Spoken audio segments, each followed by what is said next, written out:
Pico is a professor of mechanical engineering at MIT. She's a leader in the study of hydrodynamics of thin fluid films and in the nonlinear physical interaction of viscous fluids and formable interfaces. Her work spans multiple disciplines, including physics, biology, and applied mathematics, and is being used in collaboration with Schlumberger-Doll Research, Bluefin Robotics, and Boston Dynamics to guide the engineering design of robotic crawlers and other mechanisms. Hosoi is an outstanding communicator of science. She is a recipient of the SIAM Innovation Award and has held the Doherty Chair in Ocean Utilization at MIT.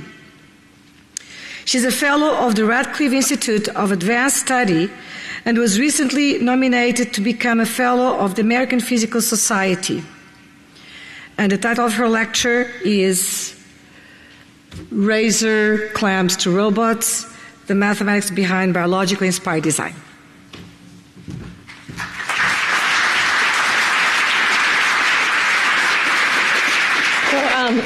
Thank you very much, and thank you so much to the committee for inviting me to give this lecture. It's really a tremendous honor to be added to the list of block lectures. And I know this is an evening talk, so I'm going to keep it light, but I will include references for anybody who wants to dig a little deeper into any of the topics that I'm going to be talking about. Okay, so bio-inspired design. Let's start by talking about biologically inspired design. This is maybe the most famous example of biologically inspired design. Many of you may recognize this guy. So this is the burr that inspired George de Mestral to invent Velcro after he spent many, many hours picking these out of the fur of his dog. And he realized, boy, this would make a great fastener. So this is one of the triumphs of biologically inspired design. And unfortunately, there are many, many failures that go with every triumph. So for example, if you look at, say, this image over here, people for centuries have looked to birds to inspire flapping flight, and what that has led to is many, many YouTube videos that look like this, and very little else. Okay, so the question you have to ask, actually before I ask the question, I'm going to let you watch my favorite part of this video, which is coming up right about here. So right here. Yeah. So the reason I love that video is because he had to be supremely confident that that was going to work before he jumped off that rock. Okay, but the question you have to ask if you're going to study bio-inspired design is how can I make sure that I am one of the Velcro guys and not one of these guys down here? Okay, and there's not any quick and fast answer to this, but in my group we do have a few sort of rough rules that we try to go by. The first is that I'm only interested in looking at simple organisms. Okay, so I'm thinking about organisms that have very simple nervous systems, preferably no brain, because I don't want to have to build a brain. Building brains is difficult. What I would rather do is find solutions where the solutions lie in the mechanics or the physics rather than in the neurological controls. Okay, so I'm looking at simple organisms. Second, I'm looking for organisms that are in some way orders of magnitude better than what we can currently build. Because if we can already build something that does what we want, then you don't need to look to biology.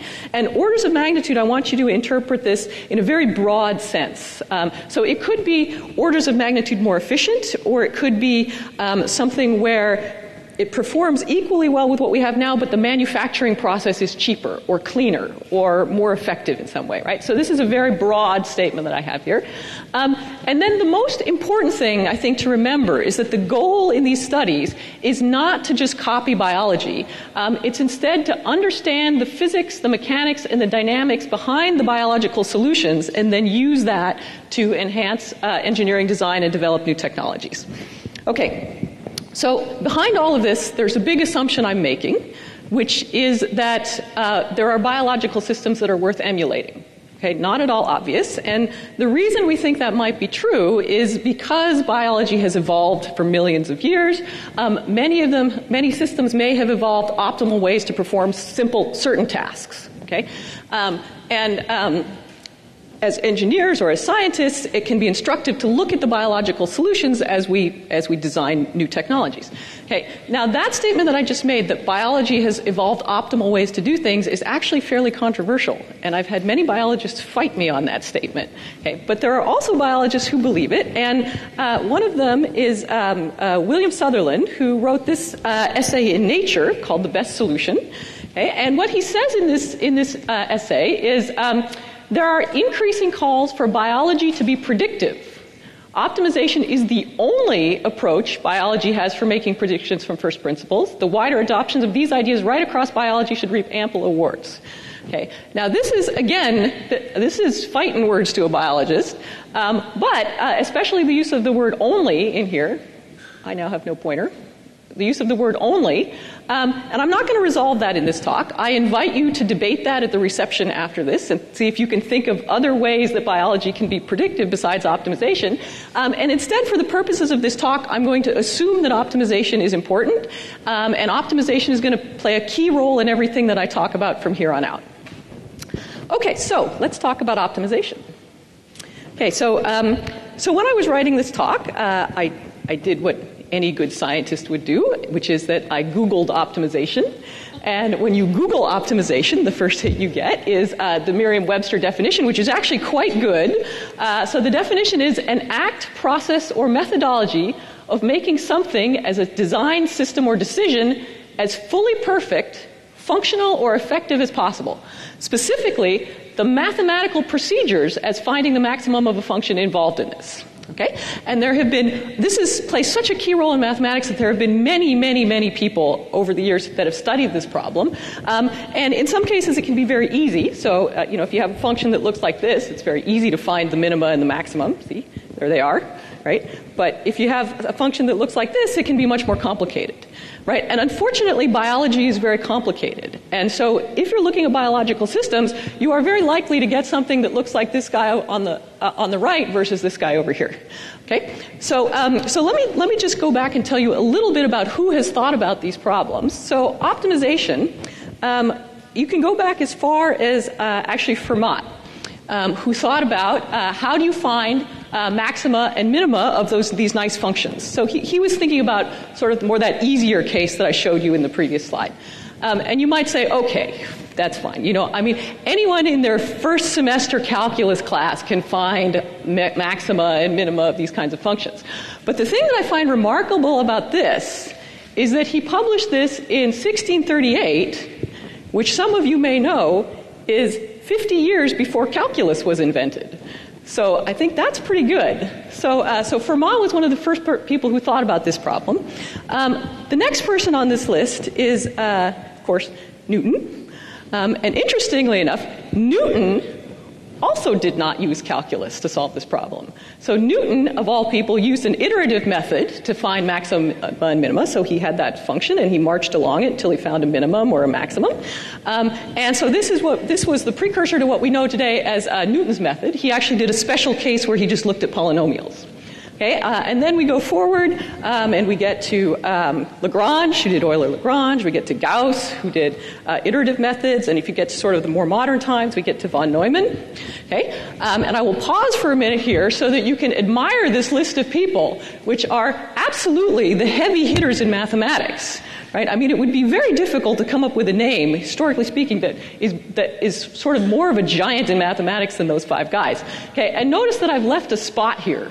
Right? So I'm going to put one more person on this list. But I wanted to pause because I think it's very dangerous to add another person to this list because you can't really come up with someone that can match up to those five. Right? But in the specific case of optimization, I will argue there is another person that belongs on this list. And that person is George Dantzig. Okay, so George Dantzig, I actually didn't know much about George Dantzig, but for this talk I started to read up on George Dantzig, and the more I read about this guy, the more I like him. This guy, so in fact, I like him so much that I'm going to put up one slide that is an aside on George Dantzig. Okay, so George Dantzig, there's two things I want to tell you about George Dantzig. So the first is a story which many people know, and in looking at sort of at all the sources I could find, I believe this is actually true. Okay, so the story is that Dantzig was a graduate student at Berkeley, and one day he arrived to his statistics class late, as usual, and he looked on the board and he copied down the homework problems that, as usual, and he went home and he worked on the homework problems, and then he turned them in a couple weeks later, except that it turns out that those were not homework problems. Those were two open, unsolved problems in statistics that the professor had put on the board at the beginning of the class and as an illustration, and he had missed that part of the lecture, so he assumed it was homework. And he got it correct, and those papers are now published with Dantzig as co-authors. And in fact, later on, people interviewed Dantzig and asked him about that, and he said, yeah, you know, I did think those two problems were a little trickier than the usual homework we assigned. Okay, so that's the first Dantzig story. Okay, the second thing about Dantzig is what he's famous for is this idea of linear programming. Okay, so linear programming, as he describes it, is it's a strategy that provides the ability to state general objectives and to find optimal policy decisions for a broad class of practical decision problems of great complexity. Okay? And one of the reasons he got interested in these kinds of problems is that he was acting as an advisor, a mathematical advisor to the military at the time. And this was, of course, in the 1930s and the 1940s, so World War II was going on. And so the military was interested in solving these extremely complex logistical problems. Okay? And this is also where the term linear programming comes from, because, of course, programming cannot refer to computer programming because this was the 1940s. So there were no computers, right? So programming is actually a military term that refers to a military program of the logistics of moving people and goods and services around. Okay, so that's where Dantzig sort of became famous. And so for our warm-up optimization problem for this talk, we're going to talk about the first problem that really put this method to the test. Okay, so here was the question that Dantzig wanted to answer. And it was the following. What is the cost of the least expensive adequate diet? Okay, and so you can imagine if you have an army, you want them to be well-fed and you want them to be healthy, but you also don't want it to cost you very much. Okay, so what is the least amount you can spend per person to feed your army?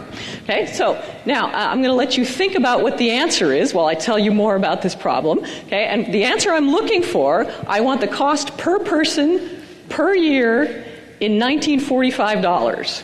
Okay? I'm going to let you think about that as we go along. Okay, so here's how you solve the problem. So it turns out that this problem, you can formulate it in such a way that there are 9 equations and 77 unknowns. And at the time to compute the solution was 1,000 man-hours because they had to do it using hand calculators because there are no computers, right? So there's guys at desks with their little desk calculators marching through this. Okay, and now I've given you enough time to think about what you think the answer is. So everybody fix that number. I want a dollar amount in everybody's head right now. Okay, everybody has their dollar amount. Are you ready to see what the answer is? Okay, so the answer is $39.69 per year per person in $1945. And I'm sure at the end of the talk, that's the only number you're going to remember. You're going to walk out of here going $39.69. Okay, so that was the first test of Dantzig's linear programming, and it turns out that's actually pretty close to that actually is the right answer for the $1945. But now I'm going to move on and talk about the main themes of this talk, which is that there's sort of three topics I'm going to cover. One is going to be clams, one is snails, and one is first robotics. Okay, and I'm going to start with clams. Okay, so here's clams. So this is a project that we started in collaboration with a company called Bluefin Robotics. And Bluefin Robotics makes underwater autonomous vehicles. This is one of their underwater autonomous vehicles. They make small vehicles. And what I've learned in collaborating with them is that small means 15 to 20 feet long. Okay, so you have one of these things that's 15 to 20 feet long, and what they do with them is they send them down into the ocean just to take data, right? So they're measuring things like temperatures and currents and pressures or pollutants or whatever you need to know underwater. Okay, and the tricky thing is that when you put them underwater, they tend to drift. right? And you'd really like to take the data at one spot.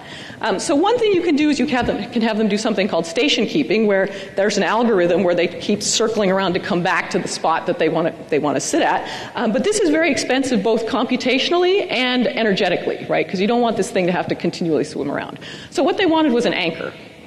We said, okay, we can think about anchoring. The problem with the anchor is normally when you make an anchor, so an anchor is basically a big heavy weight that you just throw out of your boat, right? But because these are small, they don't have space for a big heavy weight, and they don't have the energy to be carting all of that weight around. Okay? So you need to think of a different way to anchor. So what we did is, we meaning my student Amos Winter, who did this project. So Amos went through and read something like 400 papers in the biological literature to figure out how do different biological organisms anchor to the sea floor. Okay? And he came up with a beautiful chart where he listed all different kinds of anchoring strategies, and eventually decided that the right thing to emulate in this case was the razor clam. Okay, so here's a razor clam digging. Okay, so they dig into the substrate. This is, again, I got this from YouTube. I don't know how people gave talks before YouTube. But anyway, so this is in real time.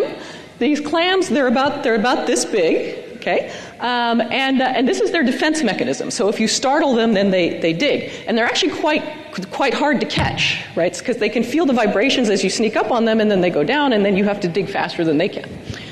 Okay, so here's how they dig. So the clam has got a shell, so here's a shell, and a foot, so there's a foot, and what they do is they do a ratcheting process as they go through the soil. So imagine this is a shell, so the shell can open and close. So you start off, let's say you're in the sand, you open the shell so you brace against the sand. Then you stick your foot down, so the foot comes down like this. You close the shell to squeeze water into the foot, which now blows up as a second anchor point, and then you pull the shell down. Okay, and then you repeat. So you're ratcheting as you go down through the soil. Okay, and this is something that's been known for many, many years. This is a picture from a book called Locomotion of Soft-Bodied Animals that was written by Truman in 1967. So this has been known for many years.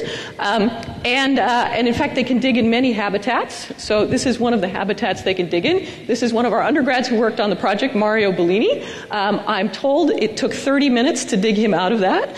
But I'm also pleased that I have never lost an undergraduate on this project. So, okay, so that's what the clams do, and this is a fabulous modeling problem, right? Because you have an organism, you have something that's got a rigid shell, you're moving it through a saturated medium, right? So there's all kinds of things about where does the surface yield, what kinds of constitutive equations should you use, lots and lots of interesting things, which I'm not going to go into in this talk. But if you want to learn more, there's a couple of papers here that I can refer to you to, in which we model this system. Okay, and instead I'm going to cut to the chase and tell you what you really need to know for the rest of this talk. Okay, so here's what you need to know. What we want is we want an anchor that costs us very little energy. Okay, so if we want an anchor that costs us very little energy, I need to know something about the energetics of moving this idealized clam, by the way, this is the foot and this is the shell, through the soil.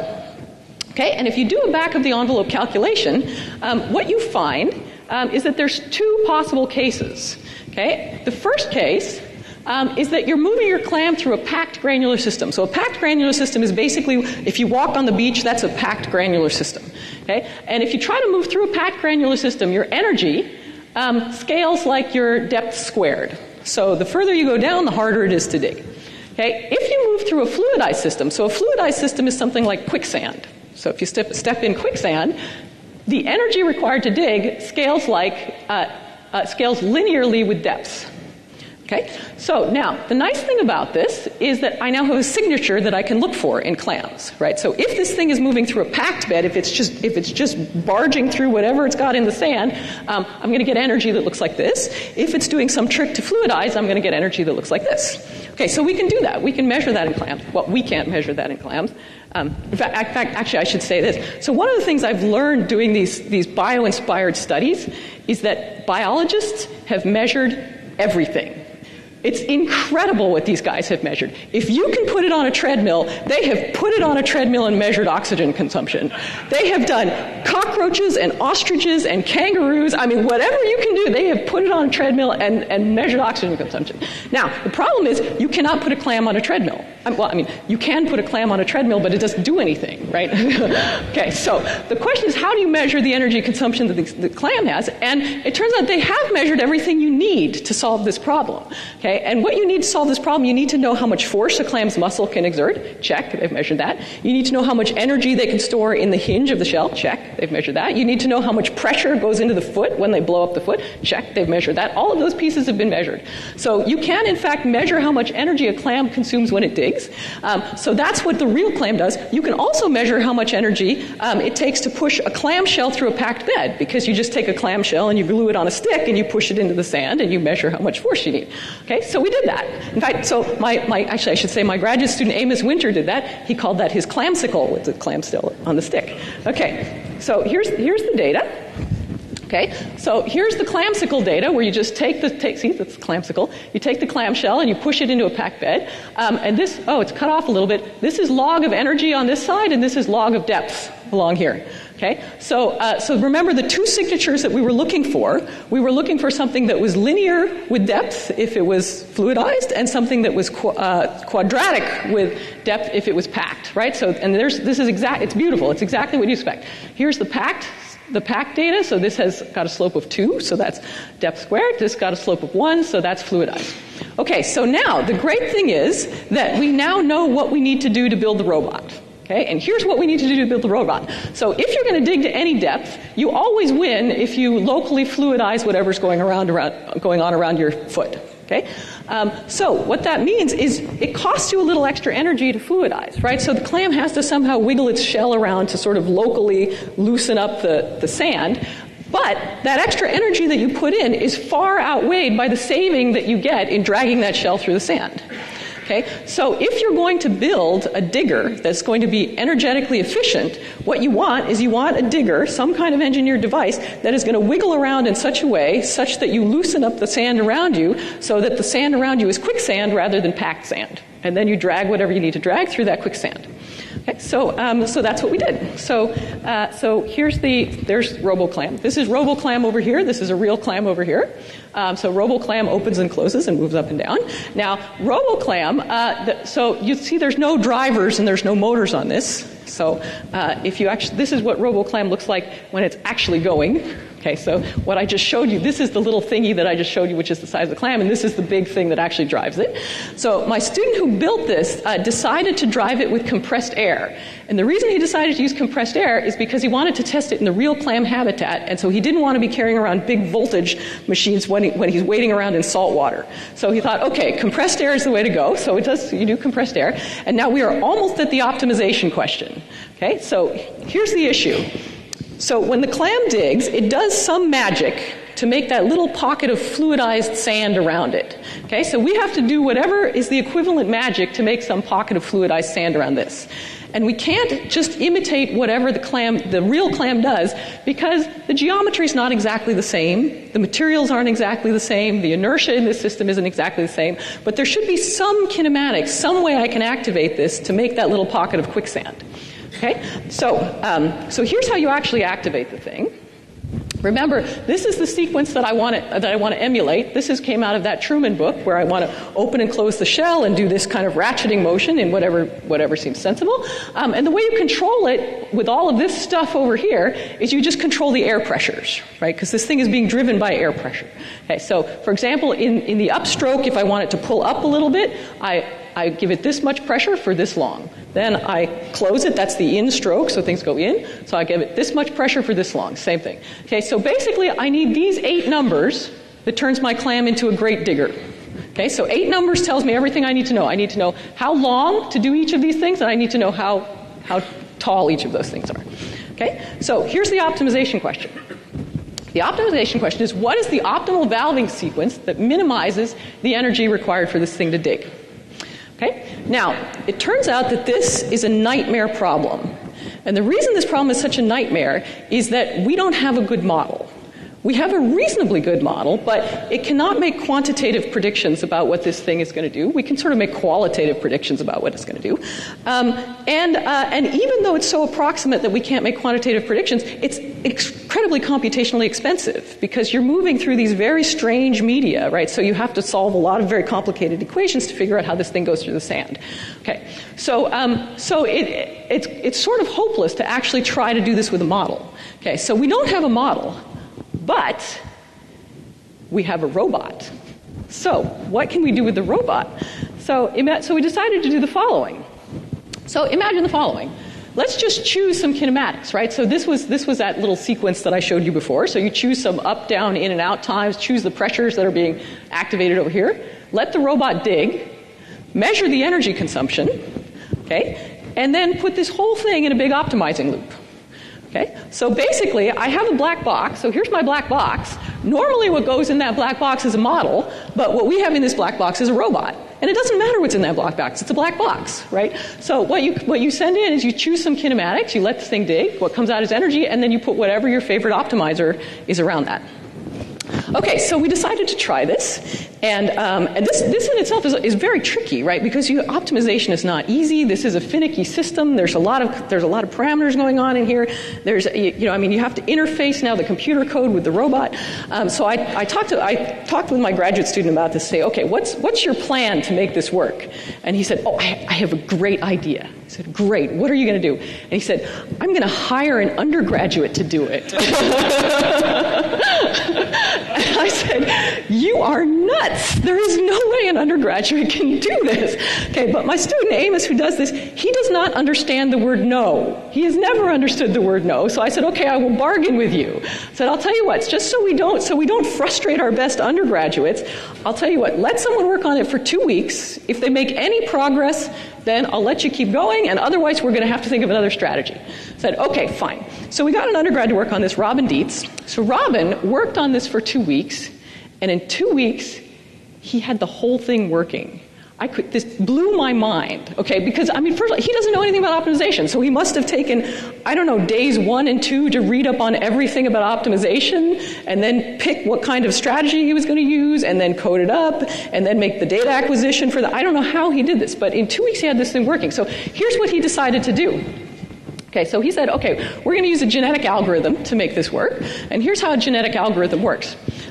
You start with a population of random individuals, okay? And in this case, individuals means clams, robotic clams with different digging strategies. Okay, so here's individual 1, here's individual 2, individual 3, individual 4, et cetera, et cetera. Okay, so all of these guys have different digging strategies. Okay, you let them all dig, and then you measure the energy consumption of each of them. Okay, then you kill off the weak individuals. Okay, so there we go, killed off the weak individuals. Then you take whatever is left, and you combine the parameters of all of these guys to spawn the next generation, and then you repeat. And you just do this until you get an effective digger out of this. Okay? So here's what it looks like. Okay, so this, for example, this is Clam 7 in the 0th generation. So these are the parameters you put in. This is a plot of the log of the energy versus log of depth. And remember the signature we're looking for here, right? The signature we're looking for is that the energy is linear in depth. So I'm looking for a line with a slope of 1. Okay, this is not a line of a slope of 1. This is garbage. Okay, and all of the initial guys that you put in give you garbage, right? So then what Robin does is he hits start, and then he goes home for the night. And when he comes back the next morning, this is what's happening. It's mind-blowing. And I'm telling you, undergrad, he was a sophomore when he did this. Okay, so he got this thing to work. Beautifully digging, beautifully. Here you go. There's the line with a slope of 1. So these clams, our robotic clam, can now dig exactly as efficiently as the real live clams, which is a very difficult thing to accomplish. So Robin, so after he did this, Robin went to work for a year with our sponsor for this project, who was Battelle, and then he came back. He's now getting his PhD in electrical engineering and computer science, and RoboClam is digging happily at the beach because he can do that. Okay, so that's clams. Let me move on to snails. Okay, so snails. So this was a project that was sort of came about through one of my students, Brian Chan. And Brian got interested in snails because he considers them to be sort of nature's ultimate all-terrain vehicle. Okay, so imagine you put a snail down on the ground, crawls across the floor, it hits the wall, crawls up the wall, hits the ceiling, crawls across the ceiling, right? So imagine if you have a robot that could do that. It would be incredible. Okay, so he started to think about how can you actually build something that will do that. Okay, and it turns out snails are actually very bizarre. So the way they crawl is they lay down this layer of mucus that sits between the foot and the substrate, and the only way that the foot interacts with the substrate is by generating stresses in this mucus. So it never actually directly touches the substrate. Okay, and the way they generate the stresses is they do things like this. Okay, so this is a banana slug crawling on a plate of glass. This is a snail crawling on a plate of glass, and hopefully you can see there are waves that are traveling up the bottom of that foot. Everybody can see that? Yes, you can see that maybe? The waves are traveling this direction. It's a little right. Okay, so there are many different kinds of waves. These guys over here are called monotaxic, because there's only one wave going across. This is ditaxic, because you can see there's two sets of waves. This is direct, because the waves are going in the same direction as the snail. This is retrograde. So again, biologists have classified all of these since the 1900s. There's another thing snails will do. If you sneak up on a snail and you startle it, it will do something called galloping. So there's a galloping snail. So, okay, so I'm not going to talk about galloping in this talk. I'm going to talk more about these two guys over here. And so here's the problem. So what the snail can do, so if you imagine this is the foot and this is the mucus layer, what the snail can control is it can control the velocity of the foot sort of in this direction and in this direction. Right? So if you're a snail and you want to generate some forward motion, how do you want to deform your foot in order to make yourself go forward? Right? And this is actually a very bizarre question, because this mucus layer is actually, it's not really a Newtonian fluid, it's actually sticky. So the question you're really trying to ask is, if you only have one foot, how do you walk if you're on glue? Right? Not obvious. Not at all obvious. Okay? So here's one way you can do it. Okay, so the snail, so this is my snail. I have a little layer of fluid over here, and the snail can now drive some waves or whatever it wants to do along the bottom of the foot. So imagine it deforms the foot so it looks like this, and it drives a wave going in this direction. Okay, so if it does that, so let's look at what happens right around this little bump over here. So this little bump is trying to go this way, which means it's trying to take this fluid and squeeze it into a tiny gap. So if it's going to squeeze this fluid into a tiny gap, that means there must be a large pressure that builds up over here. Okay, and also on this side, since it's opening out from a small gap into a larger area over here, there must be a low pressure sitting over here. Okay, so these pressures are now going to act by pushing on the foot of the snail. Okay, so this guy is going to push this way. This guy, since it's low, is going to suck it this way, right? So that you're going to end up with forces that look like this, which is ultimately going to drive the snail in that direction. Okay, so that's one way that you can actually get this thing to move. And with the snail, so if you're a snail, the question you want to ask is, okay, what shape should I choose if I want to crawl in that direction? Okay, so we can do calculations that relate the shape of that foot to the velocity of the snail. And again, I won't go through the details of the calculation, but it's all in this paper up here, Building a Better Snail, which is in Physics of Fluids. Okay, and the velocity. So you can compute the velocity of the snail as follows. So here's the velocity. Maybe there's the velocity. Well, okay, so there's the velocity. It's a function of this parameter a. Okay, so a, if you look over here, is a function of I, and I is just the integral of powers of h, which basically tells you, if you tell me the shape of the foot, I can tell you the velocity. That's the moral of the story there. Okay, and I can plot this snail velocity as a function of this parameter a. Okay, so by changing the shape of the foot, you can change where you sit on this curve. So, for example, if you have, so I have some shapes down there, you could have shape like this, right? Or you could have a shape like this, which will move you somewhere else on the curve, or you could make a shape like this, which will move you somewhere else on the curve. So you can already see what my optimization question is going to be. So this is the next pop quiz for you guys. Okay, you can now redeem yourself if you didn't get $39.69 correct. Okay, so here's the pop quiz. What are the optimal shapes that maximize the snail velocity? Okay, so I will again keep talking while you think about what that should be. And the hint is that I have already told you a little bit about the physics on the previous page. So you think about what are the characteristics that this shape should have. Okay, and this optimization question is difficult for a different reason than the Clam optimization question is difficult. Okay, so remember the Clam optimization question was difficult because I didn't have a model.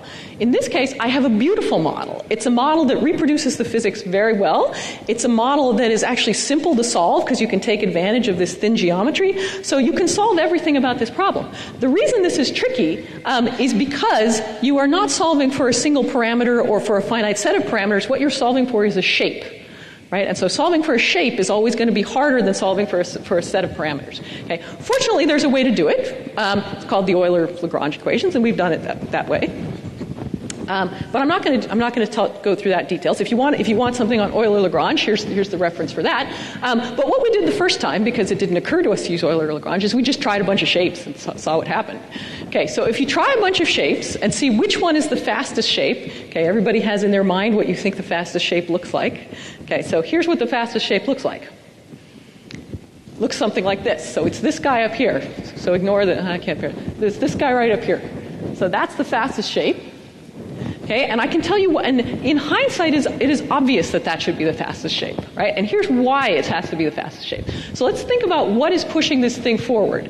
Okay, so the thing that's pushing this thing forward is that pressure difference across across the bit that dips down, right? And the pressure is going to push on that surface in whatever direction that surface is pointing, right? So if the surface is pointing like this, it's going to push this way, and if the surface is pointing like this, it's going to push this way, right? And so since you want your snail to go that way, you want your surface to be this way, right? Okay, so that tells you that this bit over here should be as vertical as possible, right? Because you want to push that way. Okay. The second thing is that the thing that's keeping you from moving forward is that there's some resistance to this, right? And you have to drag fluid through this tiny gap. Okay. And so the tiny gap over here, right where this thing becomes close to the surface, that's giving you a lot of resistance. So you also want it to be as narrow as possible. So your ideal shapes are going to be things that are nearly vertical, so very pointy, very, very sharp, and have a very small radius of curvature at the bottom. Right? And there's a huge family of shapes that will do this, and we list a lot of them in this paper over here. But basically, that's the physics behind this. And then you can use this to build robots, because we build robots. So there, see, you can build a robot. There it goes. And it crawls on viscous fluids. Okay, so that's snails. There's actually many, many, many other optimization problems you can do with snails. And again, I'll refer you to the references. But I want to move on to talk about one more problem. Which is the first robotics problem. Okay, and this was not a research problem. This is a problem that I just happened to encounter in life that has robots and optimization. So I thought, okay, I should really put that in this talk. Okay, so first robotics. So are people here familiar with first robotics at all? Yeah, okay, so I see some people nodding. Okay, oh, good. Excellent. Okay, so FIRST Robotics, in case you don't know about FIRST Robotics, so FIRST Robotics it's a high school program. It was founded by Dean Kamen, and if you go to the FIRST Robotics website, they state that their mission is to transform our culture by creating a world where science and technology are celebrated and where young people dream of becoming science and technology leaders. Okay, it's a wonderful program, an absolutely wonderful program. So if you have kids or relatives or something in high school, they should definitely look to see if they have a FIRST Robotics program as part of the high school. If they don't, you can start one. So there's instructions on the website on how to start one. Okay, and one of their flagship events is a robotics competition. Okay, and here's the way the competition works. So in January, the high school team gets mailed a box full of pieces. And I mean, it's like a motor and a gearbox and a control, wheels, it's literally pieces. And a rule book that explains the rules of the new game for that year. Okay, and the games change every year because they don't want you to reuse your robot, so you have to redo everything. You know, and so 1 year it might be soccer balls, 1 year it might be frisbees, 1 year it might be hula hoops. There's just different things that the robots have to manipulate and use to score points. Okay, so you get that box in January, and then 6 weeks later, you then have 6 weeks to design, build, program, control, automate, everything you want to do to make this robot play whatever game there is. Okay? And in 6 weeks, you go to the competition. Okay, and when you arrive at the competition, the following thing happens. There are 6 robots that are randomly chosen. So you show up with your robot, and there are 6 robots that are randomly chosen to play in the first game. So it's going to be the blue team versus the red team. They play, right? And then the second match, there's another 6 random robots that play, and then another 6 random robots that play. Okay, so in general, each robot plays in about 10 matches with different team members in each match. Okay? All right, so now here's the problem with that. So it's great for team building, it's great for strategy building, it's great for all of those kinds of things. The problem is that one of the things that we want to do with this first program is recognize outstanding engineering design. Okay, and if you're trying to recognize outstanding engineering design, there's a certain amount of randomness in that gameplay which is going to come back to bite you, which is that the good robots may get randomly teamed with weaker robots, which means they're not necessarily going to win their matches. Okay, so FIRST knows this. And they bring in judges to evaluate the robots. So the big prizes are the prizes you get from the judges for effective robotic design. Okay, and this is so that was the long intro. This is where I come in because I serve as a judge on the Boston first regional competition. Okay, and I should also say this: I am an extremely lowly judge on the totem pole in Boston. So the first time I did this, my judging partner was Steve Wozniak. Okay. So they bring in the big guns for this. All right, so here's what happens. You go around with your judging partner and you talk to all of the teams. So yeah, all of the high school kids got to talk with Steve Wozniak and tell them about their robot. So you go in, they show you, they explain what they've done, they open the hood, they show you all the wiring, et cetera, et cetera, et cetera. Okay, and which is great. So this is part of the interface. You go and you talk to all the kids, but it means as judges, you do not get to watch any of the matches. So you don't know how well the robots are performing on the field. Okay, and furthermore, that data is not available to you. You do not have data on the performance of individual robots. So as a judge, my challenge is, I go there, I talk to the kids, and then at the end of the day, I have to decide which of those robots is the best robot. And I have not seen any of them perform. Okay? So, disaster, right? So, here's the data you do get. So the data you get is exactly the kind of data you would get out of, say, a basketball game or something like that. You get the data from each of the matches. Okay, so for example, match 1, you get to say which robots were playing in it. So this was robot 2423, 1099, 1150, and the whole team scored 41 points. Okay, where it says this is the blue team, these were the robots in the blue team, and the whole team scored 95 points. Okay, so again, here's the problem. The problem is you get the match data. What I want is individual robot data. Okay, so for many years, what we did is we winged it. We were like, this robot seems pretty good. It's won a lot of matches. Okay. And finally this year I decided, you know what, there must be more information in this. We can surely do better than that. Okay, so I did the following. I said, okay, suppose for a moment that SI is the number of points that we expect the ith robot will score on average based on the data from previous matches. Okay, suppose we have that. Okay, so here's the data from the previous matches. Okay, and I said, okay, so in a perfect world, if SI was exactly what these robots scored in every match, then S for 3173 plus S for this guy plus S for this guy should equal 95 points. That's the perfect world. The world is not perfect, right?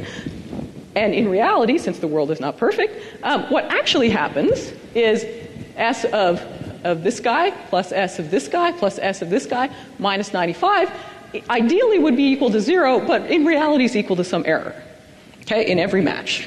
All right? So now I've got my optimization problem. Here's my optimization problem. Please find for me the S sub i's that minimize the error over all of the matches. Okay? So now the competition goes over 2 days, and the 2 days are grueling. You start at 7 a.m., you go into the pits, you start interviewing kids from 7 a.m. to 6 p.m., right? So you go Friday, Saturday. So Friday, I went in, I interviewed from 7 a.m. to 6 p.m. I get home at 6 p.m., and I realize, okay, I've got about 3 hours before I crash, so I've got 3 hours to get this code working. Okay, so I do that, so I code this up, I download the data from online, you get this, okay, and you get this fabulous plot. So here's the fabulous plot that that you get. This is the expected number of points for all of the robots that were in the competition. So you can see there are about 50 robots in the competition. These numbers correspond to robot numbers. So this was robot number 3173. This was robot number 23. This was robot 1153. And I brought this to the judges' room that morning, and I was a hero because we had never had this data before. So this was all wonderful. And they said, okay, well, you know what, this is so great. Why don't you go and give a talk about this to the kids out there, right? So, and you got to understand, so these robot competitions, this is in the Agganis Arena in Boston. So this is where BU plays hockey. So it's a giant hockey arena. There are stands up to the ceiling, right? And they said, why don't you go out there and give a math talk? I said, okay, all right, fine, why not? So I go out there and I give the math talk, and they loved it. Because the kids are really interested in strategy in this, because at the end they actually have to pick some partners, so they're very interested in strategy. So I go out, and after I gave this talk, there were 4 students that came up to me, and they said, you know, would you actually be interested in comparing your prediction with real numbers? I was like, yes, I would. Okay, and so it turns out that in this competition, the afternoon of the second day, they actually get to the winning teams get to pick their partners. And so for the first day and a half, the students have scouts that go around to all of the other teams to figure out which are the best robots. Okay, and this team had so many players on its team that they had actually assigned 6 people to watch every match with a clipboard, so each person would follow one robot. Okay, I'm following that robot over there, and just click on every time it's that robot scored. Okay, every time it's scored. And you have to understand, these matches, it is chaos. Absolute chaos. I mean, there's 6 robots out there. They're throwing. This was a frisbee game. There are frisbees in the air everywhere. They're flying out, right? And they're trying to figure out which robots are scoring and for how many points, yada, yada, yada. Okay, so they said, okay, our data is not perfect because, like, it's total chaos, but we at least have a rough idea of what each robot has scored. So I said, great. So they emailed me the data. Okay, and this was their data. So the red dots are the data. The blue dots are what I predicted. Okay, now the first thing is, it is not bad, considering that I only had 10 matches, considering the huge amount of variability, because sometimes a robot will break down and then it'll get better, right? Okay, huge amount of variability. So these are all. So if you look down here, these are actually pretty good. Okay, and then you stare at this data a little longer and you realize, okay, now wait a minute. There is something that is systematically wrong with my predictions. Okay, and the thing that's systematically wrong is that these high-scoring robots here, I tend to overpredict by quite a bit. Right, so all of these high scorers, I tend to overpredict. So I emailed the kids and I said, okay, can you tell me a little bit more about how you collected the data? Okay, so the data they collected was just the scoring data. So how many frisbees do you get in the box? Okay, it turns out for this particular game, there was a huge penalty for fouls. And a foul costs you 20 points. Okay, so if you are a good robot and you are planted somewhere and you're just flinging frisbees, the only thing your opponent can do is foul you. I mean, all they can do is run into you and hope that they knock you out of the way, which means that, especially, so this robot over here, I can't even remember, this one over here, 3117, was basically fouled in every match. So what you need to do is take their point and add 20 points to it, which puts it almost exactly where this should be, right? Same with these. These guys fouled almost every match. Right? So, in fact, I would argue that the mathematical approach to this is actually more effective than sending scouts to watch the match. Okay, so this is my example of mathematics in real life that actually worked, and so now we use this every year to figure out how to give the awards. Okay, and that's what I have to tell you about optimization in robots and biology. Let me just stop with the most important slide, which is acknowledgements. So the Clam work was done by my student Amos Winter, who's sitting over here in the red jacket. Robin Dietz is, of course, the one I told you about who did the optimization. Sonny Young helped us with some of those calculations. The Snails, that work was started by Brian Chan, who built the robots. We also collaborated with Neil Baumforth, Eric Lauga, and John Wilkening. And the other thing I want to call your attention to, since this is SIAM, the Society of Industrial and Applied Mathematics, most of this funding actually came from industry. We had a little bit of funding from NSF, but most of it came from Schlumberger, Bluefin, and Battelle. And thank you for your attention, and I'd be happy to take any questions.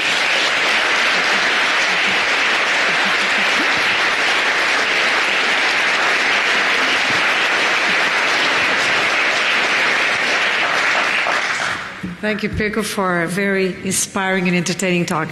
So we have a time for a few comments and questions. Anyone? Yes. Yeah. You mentioned the you may want to get... So you mentioned the optimal shape for a foot traveling over this viscous medium. How does that compare to an actual snail foot? And is it the expectation that snails will evolve to have, foots that are shaped like the optimal shape? That is an absolutely great question. And the answer is, our shape doesn't look at all like real snails, but there's a good reason for that. So the model that I showed you there is a highly simplified model in which we assume that the fluid is a Newtonian fluid. Right? And the snail slime is actually not even close to Newton. It's extremely non-Newtonian. There's a yield stress to it. It has some elasticity to it. And if you repeat the calculation to figure out, we can't actually do the shape calculation, but if you do a material calculation to figure out what is the optimal composition of the snail slime, that actually matches exactly what you see in natural systems. Right, so I would say that optimal calculation is very good for designing robots, very bad for explaining biology. Other questions? So yes, there's one there.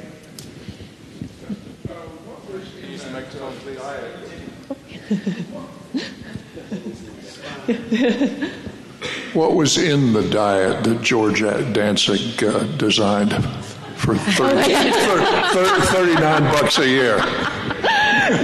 That is a fantastic question, and I have been unable to find the answer to that. I'm going to guess rice and beans, but I don't know.